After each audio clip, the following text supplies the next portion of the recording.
Okay, team. I think we should get started. I'm sure folks will continue to trickle in as they're able to, and really just want to start off by saying thank you so much for joining this webinar with Hipcamp and the Yellowstone to Yukon Conservation Initiative.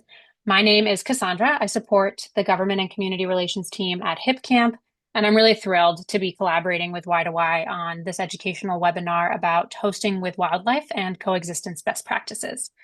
I do want to start off just by saying this webinar is for everyone, whether you're a seventh generation rancher who's been managing wildlife on your property for centuries or someone who's newer to this conversation.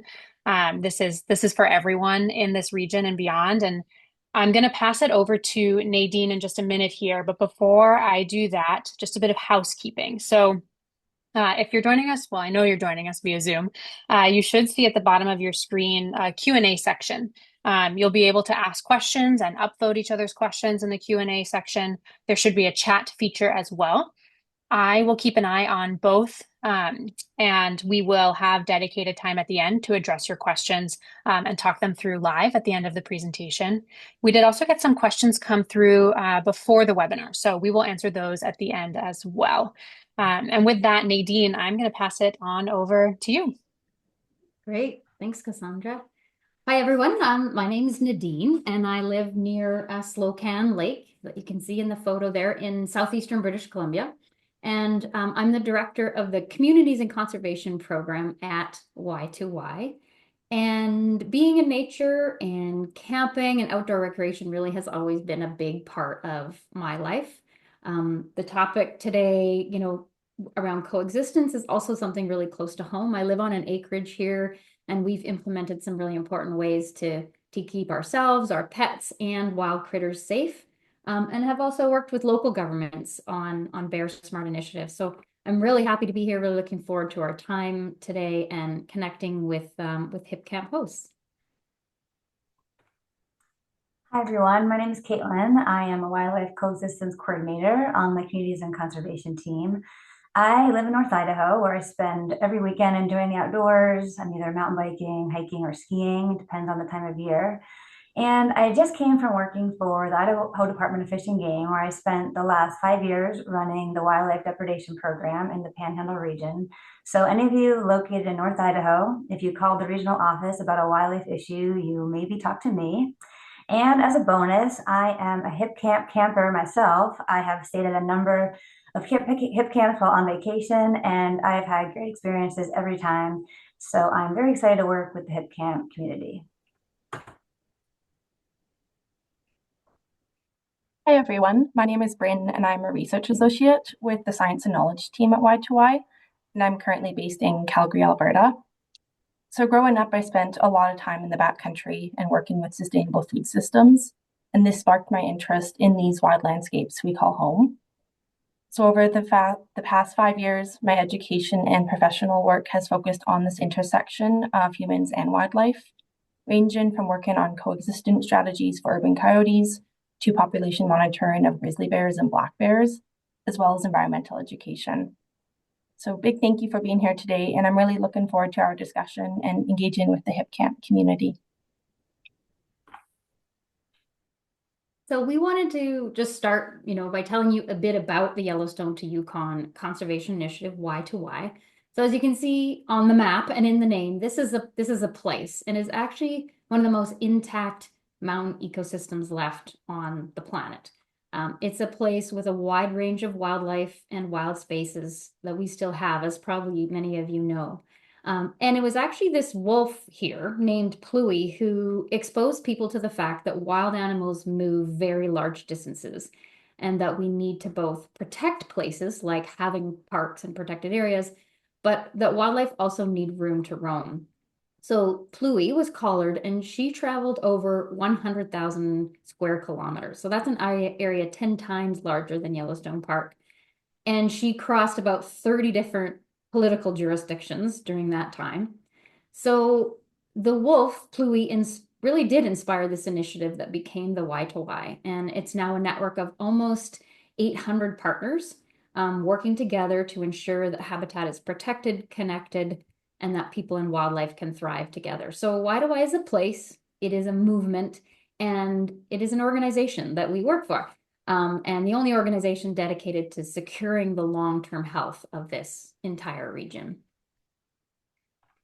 And our communities and conservation program, which we all work with, has a focus on human-wildlife coexistence and responsible outdoor recreation.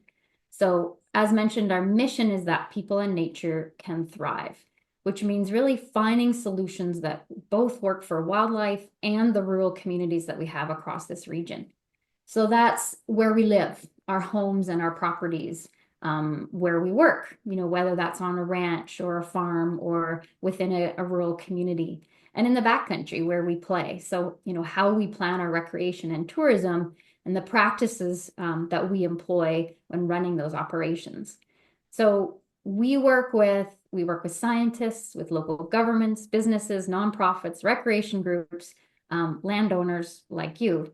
And so we're on the ground in communities, and we're also advocating sort of at another scale, which is for better policy and funding to support people in communities to implement these solutions long term. So kind of work at those two different scales. Thanks, Nadine. So Cassandra shared this map with us of Hipcamp locations across the Waidawi Range. And although you probably can't count all the dots, there are over 700 hosts, mostly in the southern portion of Waidawi. And this is super exciting for us because Hipcamp hosts like you are the people on the ground living with wildlife, and you have the ability to educate others, whether that be your guests or even your neighbors. You can be an example of best practices when it comes to coexistence. And as I've learned, conveniently, the Hipcamp host standards of being a good neighbor, a responsible citizen, and an environmental steward, that aligns very well with the Waidawi mission. And of course, when we think of being a good neighbor, we're thinking about being a neighbor to both people and wildlife. We want to get a sense of who is here with us today. So Cassandra is going to start a poll, and please put in where you live. We got choices: Alberta, British Columbia, Montana, Idaho. Even if you're in Washington, Oregon, I see some answers coming in. We got Alberta, Idaho so far, Montana, nice. Any British Columbians in the house? All right. I'm glad we have a mix of Canada and the US for sure. That's nice to have. I'm going to end the poll and then everybody will be able to see the results. Nice.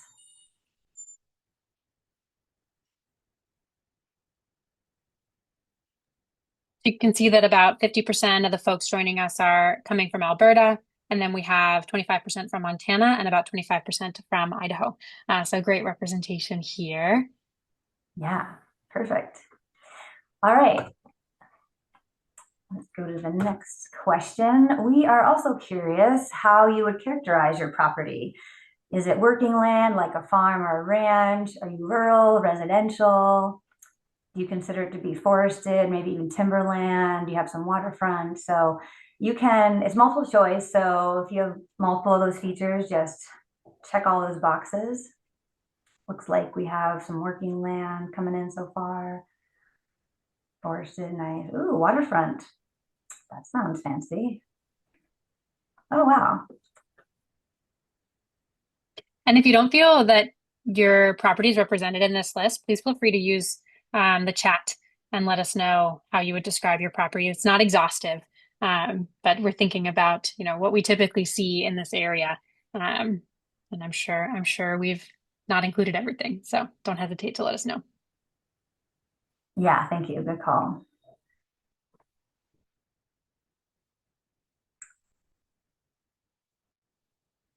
All right. Well, so far it looks like, 75% of you checked working land. So farm, ranch, vineyard, orchard. Then we have some rural, forested, and timberlands, and then that waterfront. So nice, a nice mix of properties out there. All right. And finally, we were wondering what kind of accommodation you offer: tent sites, RV sites, because all that really does influence, coexistence practices. And also you can check multiple boxes here. I've been to Hipcamps that offer, tent sites and RV sites. So whatever fits your property, feel free to check those boxes. Got an RV site, I see. some sort of structure, cabin or tree house. That'd be fun if that was it. We got an other, maybe that's in the chat somewhere.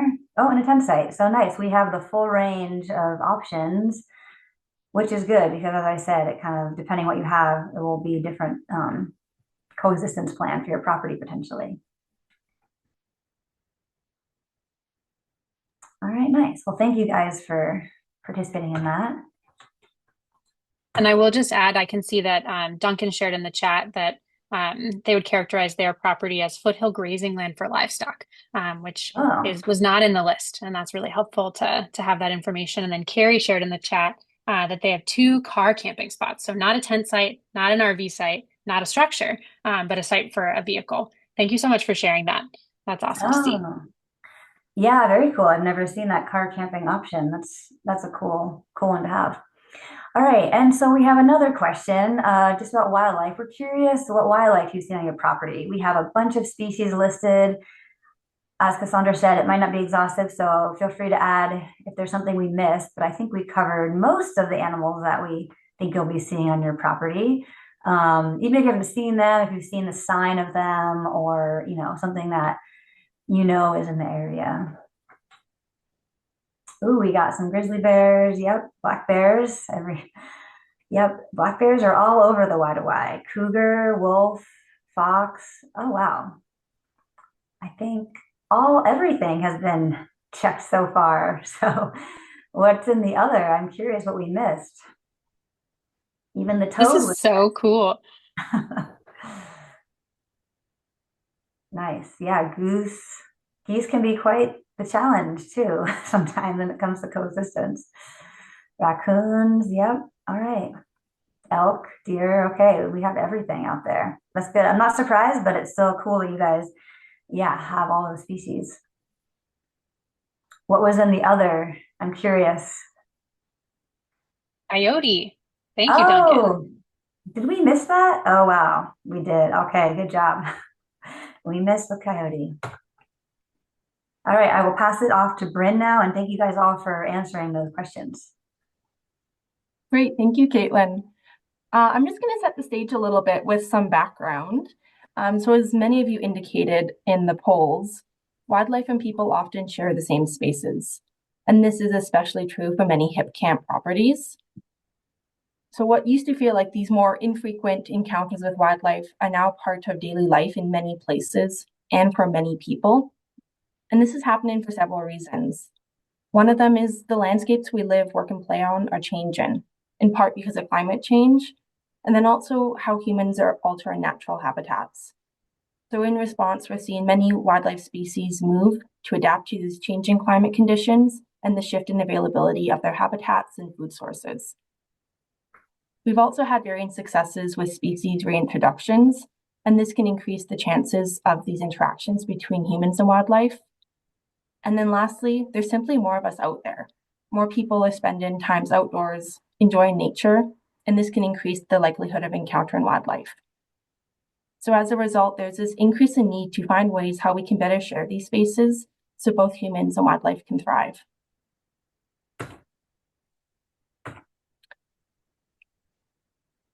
So what is human-wildlife conflict? Often we'll refer to human-wildlife conflict when the presence or behavior of wildlife poses an actual or perceived direct or reoccurring threat to human interests or needs, leading to disagreements between people and negative impacts on people and or wildlife. But an important question is, how do we swing this pendulum from conflict to coexistence? And why is this important? Practicing coexistence can help both people and wildlife stay safe, and it also helps protect what makes these landscapes we live, work, and play on really special. So what does successful coexistence look like? There are many different ways we can think about what is successful coexistence, but at the heart of many of these programs are developing long-term conditions that enable people and wildlife to share spaces while allowing for sustained benefits for people, wildlife, habitats, and livelihoods. Thanks, Brynn. So as Brynn just pointed out, and I think it's good to emphasize this again, we need to create long-term conditions that allow for coexistence.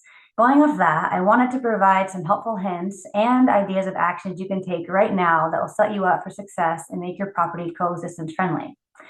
So my first piece of advice is that even if you don't see signs of a certain wildlife species on your property, it doesn't mean they aren't there. This video of a cougar walking through a neighborhood was provided by the Cougar Conservancy, and it's a great example of wildlife being somewhere that you maybe didn't expect. Even if they're just passing through once can be enough to start long-term problems. Overall, it is safer to assume these animals are there than to assume that they are not there. And when you're sharing a landscape with wild animals, the number one thing you should ask is what attractants you have on your property. If an animal is passing through or living nearby, the main reason it's going to hang out or keep coming back is if there's something there to eat. These attractants can include things like garbage, birdseed, pet food, compost, your barbecue grill, deceased livestock, and even fruit trees. When it comes to bears, they have an amazing sense of smell, one of the best in the animal kingdom, and 2,000 times better than a human. They say a bear can smell 7 times better than a bloodhound, which means a minimum of 7 miles. So do not underestimate the power of a bear's nose to find the goodies on your property. And one thing is for sure, it is much harder to get an animal to leave your property once it's honed in on a food source than it is to block off that food source from the beginning. I have seen elk break down fences to get to hay in the winter, but only when they had access to that hay previously. If they never had access, they aren't as aggressive in pursuing it. The lesson here is that simple steps to secure attractants early on will help you tremendously in the long run. Prevention really is the key. And just in case you needed one more reason to justify securing your attractants, I wanted to point out that when wildlife is allowed to access human food and garbage, they become habituated to people, they learn to associate people with food, and then they lose their fear of humans. These animals learn to expect human food and are much more likely to approach people, which could put you or your guests in harm's way. And to make matters even worse, once an animal is conditioned to human food, it often needs to be put down by wildlife officials because it's a threat to public safety. So let's do another poll. After learning a little bit more about attractants, we wanted to know what attractants you have on your Hipcamp property. And of course, there's no judgment here. We just wanted to get a gauge of where people are at, help us with our perspective of things. So we have bird feeders, garbage, livestock food, some fruit trees, multiple choice. So check as many as you think you have, even a fire pit that you might have cooked some food on, maybe even a fridge or freezer that's outside that a bear could get into. Chickens. I mean, you might have a chicken coop, but it's good to know if they're out there because bears can get into coops if they're not electrified. Outdoor I will say grill. I've had almost all of these on my property at one point or another, and I think my most curious wildlife was a skunk, which, or at least the one that I knew about. To your point, just because you can't see them doesn't mean they're not there. I definitely knew he was there. So, yeah. Yeah, that's fun. Oh, yep, bird feeder, garbage, pet food. Yep, that's a common one, but an easy one to fix. Compost. I know I love my compost pile, so that can be trickier.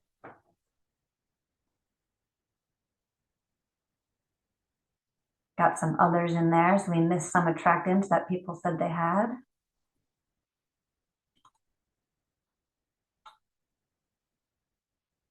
Let's see, no one has beehives. Curious to know what those are. The others are, if folks want to use the chat for that.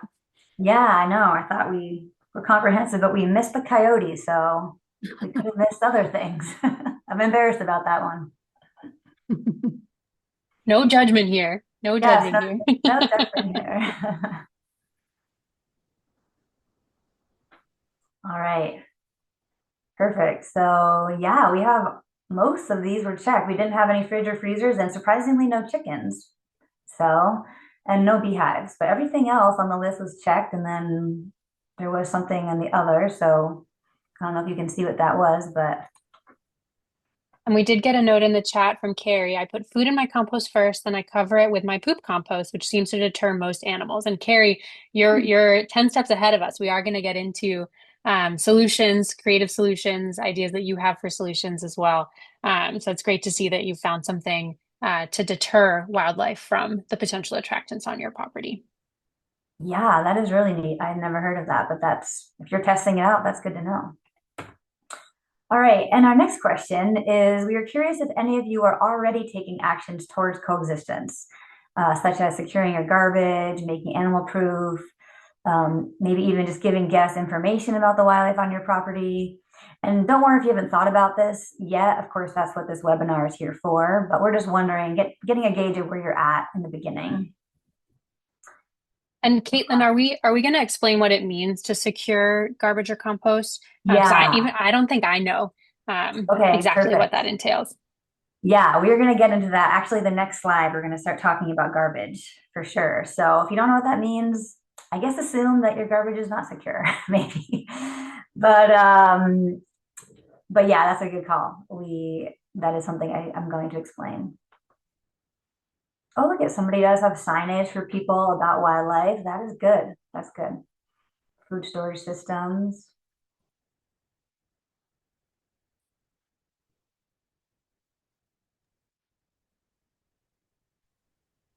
And yep, it looks like some people have their pet or livestock food in a place that's secured or an area where wild animals can't get to.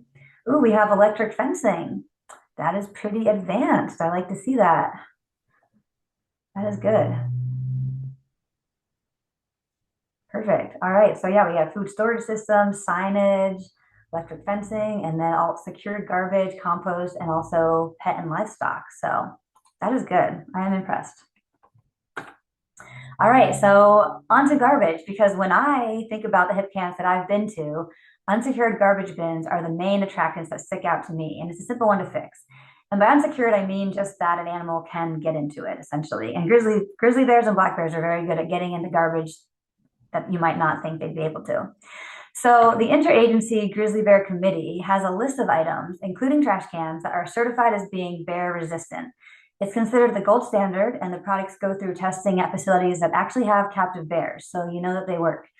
Unfortunately, some of these options can run on the expensive side, but luckily there are a variety of options out there that can make it more difficult for a bear to get into your trash. You may even be able to find some locally. As an example, Nadine found this bear-proof bin offered at her local hardware store. At the very least, a super cheap option, you can use a ratchet strap to keep the lid closed. This will not keep a bear out, but it may deter a bear enough that it will try to find an easier meal somewhere else. Or while you're waiting to get a bear-proof bin, you can use a ratchet strap. And of course, this will keep out other wildlife, just maybe not a bear. And of course, there is always the do-it-yourself option. Finally, another option is to put your garbage in a secure locked building or shed if that is a possibility on your property. These are pictures of some bear-proof sheds built specifically for storing garbage bins. And remember, when it's bear-proof, you're also keeping your garbage safe from all the other wildlife that want a midnight snack or even a midday snack. So securing your garbage bin is just one of the many things you can do to make sure that your property does not become an attractant to wildlife. And I'm not going to go into detail right now as to all the different things you can do because everyone's property is different. But I want to give just some quick basic tips of things to start thinking about in addition to securing your trash. So number one, bird feeders are a big attractant, and not just to bears. I've seen properties inundated with turkeys due to bird feeders. If you really love your bird feeder, some options are to replace it with a bird bath. You can also take it down at night when the bears are more likely to come around an area with humans, or you can have the feeder out just in the winter when bears are hibernating. Number two, don't leave pet food outside, as it is a major attractant. And when it comes to your guests, pets on a leash is the most wildlife-friendly option. And yes, that is a bear eating out of the dog food bowl in the background picture. Not good. Number three, manage food attractants. Most animals love human food because it's higher in calorie and easy to access. Along with garbage, which we've already talked a lot about, another thing to think about is cleaning the grease from your barbecues, or better yet, keeping the barbecue in a secure location like a locked shed that animals can't get into. You can also encourage your campers, if they're staying in a tent, to keep any smelly items like food or even their toothpaste in their car and not in their tent. Four, fruit from your fruit trees is another really big attractant, especially to bears. So in this case, the best, most coexistence friendly option is to replace your fruit trees with a tree that produces pretty flowers in the spring, but won't produce fruit and attract wildlife in the fall. They are essentially bear safe trees. And some towns, such as Fernie, British Columbia, and Canmore, Alberta, actually have these free tree removal programs or programs that provide funds to remove and replace a bear-attracting fruit tree with a non-fruiting variety. Other towns like Revelstoke, British Columbia, have a team that will come and harvest your fruit if you can't. And if you just can't live without your fruit trees, the next best option is to install an electric fence around it once it starts to produce fruit. So electric fencing, which some of you are already using, can be used to protect all sorts of attractants like chickens and other small livestock, beehives, compost piles, gardens. It works very well to keep out bears. Just for fun, I wanted to demonstrate the effectiveness of electric fencing with some videos. So this video is from a partner of ours, Jillian Sanders from Grizzly Bear Solutions in British Columbia. The background story is that the grizzly family had killed free-ranging chickens and ducks the night before. Jillian and the landowners were able to secure the remaining birds in the coop and install the electric fencing. The bears never returned after getting zapped. So that was a successful example. The second video was provided by the Blackfoot Challenge, which is a group in Montana that works to reduce conflicts between people and large carnivores. This electrified mat the bear tried to walk over is called an unwelcome mat or a drive-over mat because you can drive your car over it and not be electrocuted. These mats are typically placed at gate entrances in areas where electric fences are also installed, but people need to access the area throughout the day. While the mats are most commonly used in agricultural or livestock operations, they can also be used in residential, or not residential, but on your property potentially in front of garages or barn doors that may be left open. Another common attractant that you may find in a farm setting is dead livestock, and the best option here is to remove it from your farm because bears and other predators will smell that from miles away. And just so you're aware, some areas that have grizzlies do offer free carcass removal programs. For instance, there's one in Boundary County in North Idaho run by Idaho Department of Fish and Game, and also Blackfoot Challenge in Montana has one as well. So if one of your attractants is a dead farm animal, look into whether there's a carcass removal program in your area, or if you can, take it to a local dump if that is allowed. So as a recap, in this presentation, we have just touched the surface when it comes to guidelines for living with wildlife, and especially living with bears. There are so many groups out there that have resources and guides. Some of them may even be based in your local area. We've just listed a few of them here on the slide for your reference. But keep in mind that a main objective of this webinar is to let you know that we at Y2Y are here as a resource for you. You don't have to weed through all this stuff on the internet. We want to help you figure out how to achieve coexistence. And as a take-home message, we want to emphasize that coexistence requires people to be creative and flexible. And at Y2Y, we strive to find solutions that meet unique individual, property, and community needs. And we know it's not a one-size-fits-all. And although in this webinar, we spent a lot of time talking about attractants, there are many other important areas in the coexistence realm, such as how to interact with wildlife, both on your property and while recreating out on the trails. And we can share advice and resources on these topics as well for you and your guests. So how can Y2Y help you move towards coexistence? For starters, we can help you to understand the wildlife that might visit your property, although it seems that most of you know what's on your property. So once we know that, we can help you find solutions that will work to keep wildlife and people safe. Everything from securing attractants and electric fencing, to trail use planning, to creating signs and messaging for your guests to help them recreate responsibly around wildlife. We can also provide financial support in high priority areas to hosts that are committed to human-wildlife coexistence. As an example, say you're having bear issues and you'd like to purchase an official bear-proof garbage bin, but it's a little out of your price range. Y2Y may be able to help support you with that with a cost share of purchasing it. And of course, if there are other ways we can help you that we haven't mentioned, well, it's all on the table. So just let us know your ideas. You can even put them in the chat right now if you would like. So please do not hesitate to contact us, to chat about how we can support you. This is my email address, caitlin@y2y.net. I will be the main point of contact for all Hipcamp inquiries. You can also go to the website. And with that, we just want to thank you all for listening and participating in this webinar. We are all so excited for this opportunity to work with both Hipcamp and the Hipcamp hosts. And yeah, we're happy to take any questions right now. We can look at the chat and have some discussion. Thank you so much, Caitlin. It's so wonderful that Y2Y provides so much support for folks within the region who are interested in like upping their game when it comes to coexistence and management. It's not surprising to me at all that the folks in our community in this area are really tuned in to what's happening on their properties and the things that they can do to make sure they have a safe environment for people and wildlife. And there's always more that we can learn and ways that we can educate, our neighbors, our campers, because as I'm sure everyone in our audience has experienced today, just because they really understand the wildlife and what's happening on their properties doesn't necessarily mean that their visitors or their campers do, right? And so really appreciate all of the great information. And I did put this in the chat at the beginning. We have a little Q&A box, or you can just write directly into the chat if you have questions for Nadine, Caitlin, and Brynn. And I will get us started with a couple of questions that came in before the webinar. These are from Rob, and we have 2 questions for Y2Y and 2 questions for Hipcamp. And I'm going to start with the first question for Y2Y, which is, where are the major barriers or current projects which improve wildlife migration across the I-90 corridor? Yeah, I will take that one. And I appreciate submitting that early because I was able to chat with our Connect team, which works specifically on habitat connectivity, and they do a lot of work around the I-90 corridor. So I got some good information from them. So from our conversation, I learned that basically all of I-90 within the Y2Y region is a massive barrier to wildlife movement. They said they refer to it as the Berlin Wall of connectivity in southern Y2Y. So along the Y2Y, though, there are specific areas that are more important than others when it comes to wildlife connectivity.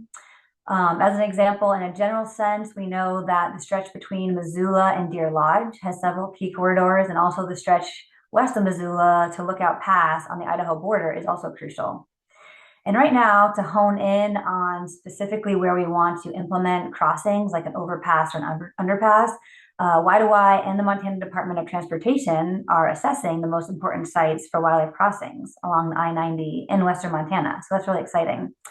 And as for current projects, the most advanced wildlife crossing project that's happening right now for I-90 is the 9 Mile project, which is west of Missoula. And right now it's undergoing engineering analysis to look at putting in a highway underpass. And I guess more info about those plans in general for the future of I-90 crossings will be available, or should be available, online in 2026, so next year. But along with wildlife crossings, Y2Y is also working with partners to conserve private lands with conservation easements in these key corridors that will facilitate movements north and south of species like grizzly bears. So yeah, there's a lot of work going on in this area. And next week, I'm actually going to learn more about it because I'm going to be touring some of these important areas for habitat connectivity along the I-90. So I will hopefully become more of an expert. But thank you very much for that question. It's a really, really good one.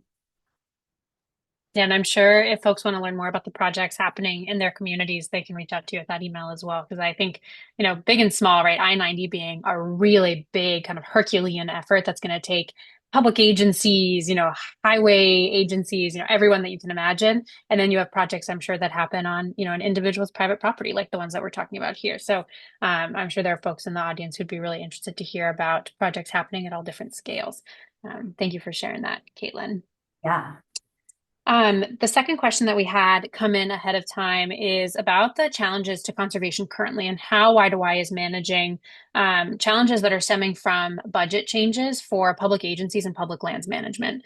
And I'll call out that, the Y2Y region is enormous. A lot of the land in there is public, a lot of it is private. And so I think this question stems from wanting to understand how changes to the management of public lands can impact organizations like Y2Y and your efforts. Good question. Thank you. Yeah, and obviously it's a very dynamic situation in the US right now. One of Y2Y's strengths is that we are a partner-based organization, and as I mentioned early on, about 800 partners now that we've worked with over time, and so it's a huge network, and there's a lot of strength in that network. And so we support our partners in different ways. We can support partners with funding and sort of media or advocacy work that they might be doing in their own geographies. And we're very strategic organizations. So that's a lot of what we do is bringing people together to have conversations about what's the best strategy moving forward in the context that we're working in. And private lands are a very significant opportunity. A lot of places in the US, actually with grizzly bear recovery, we're honing into very small areas where if we can get safe passage through, private land conservation and coexistence, that will facilitate that movement and connectivity of bears being recovered in certain parts of the geography. And then, of course, yeah, as being a transboundary organization, we put our efforts into the Y to Y, which is huge. And a lot of our efforts are going in British Columbia right now, where we are seeing big opportunities for new protected areas. So British Columbia is actually, most of the province, as folks might know, is public land. And so we're working in particularly with First Nations communities who are advocating and declaring through their rights and title to protect pretty large areas, especially in the north. And then, yeah, as a nonprofit organization, I think we've been kind of fortunate. I think there was a bit of the question around the budgets and funding cuts. Fortunately, we haven't experienced that because we primarily get our funding from both grants and individual donations.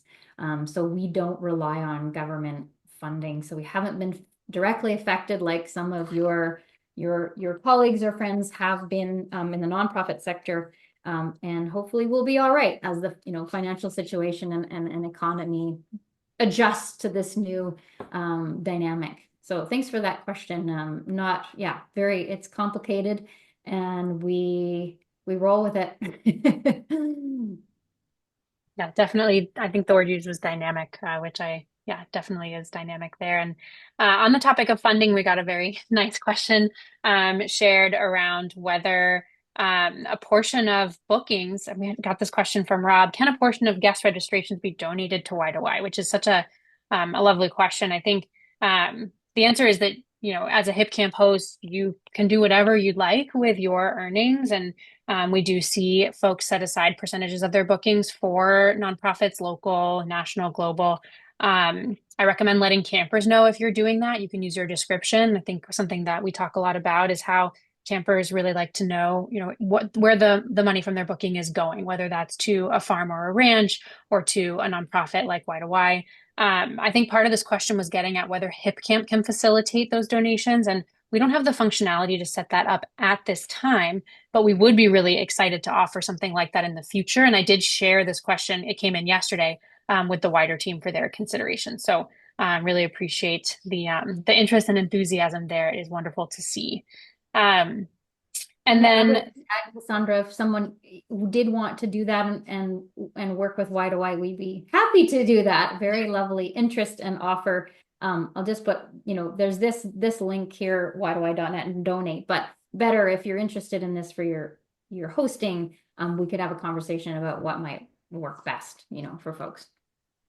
And I hope that if folks do get in touch with Y2Y about whether that's, different types of trash management or electric fencing, and take Y2Y up on their offer of support, let Hipcamp know too. We would love to tell your story and love to share what you're doing on your property with other hosts in the area. Maybe it's you've been really successful at coexistence efforts on your property already. Please reach out to us to let us know that too.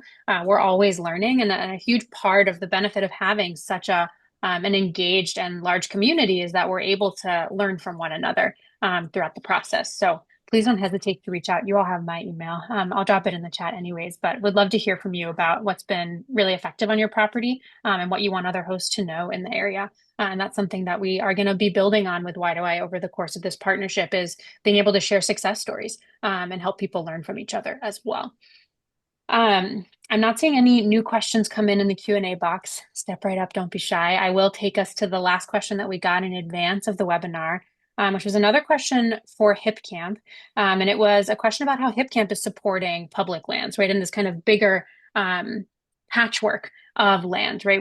I really appreciate this question. I think, as you all know, Hipcamp really connects campers with campsites and accommodations on private land, on your private land.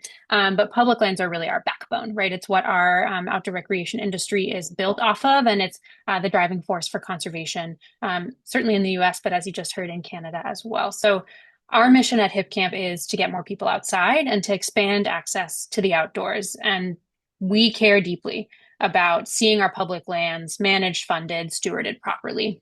And you might not know this about Hipcamp, but we actually work with a really broad coalition of organizations from Y2Y, like Y2Y, but also from, the Trust for Public Land to local land trusts, nonprofits, the Outdoor Industry Association, to advocate for policies at the state and federal level that protect and appropriately fund our public lands. And we've been doing that for as long as we've been in business.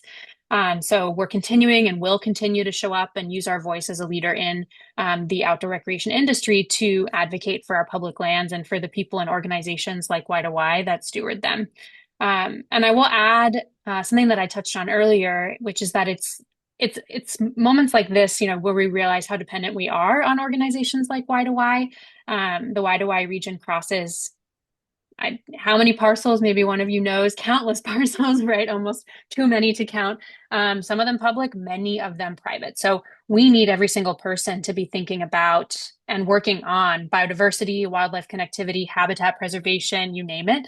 And that's a big part of why we're so excited to be working with Y2Y to connect our community of hosts with the resources and information that Y2Y has available.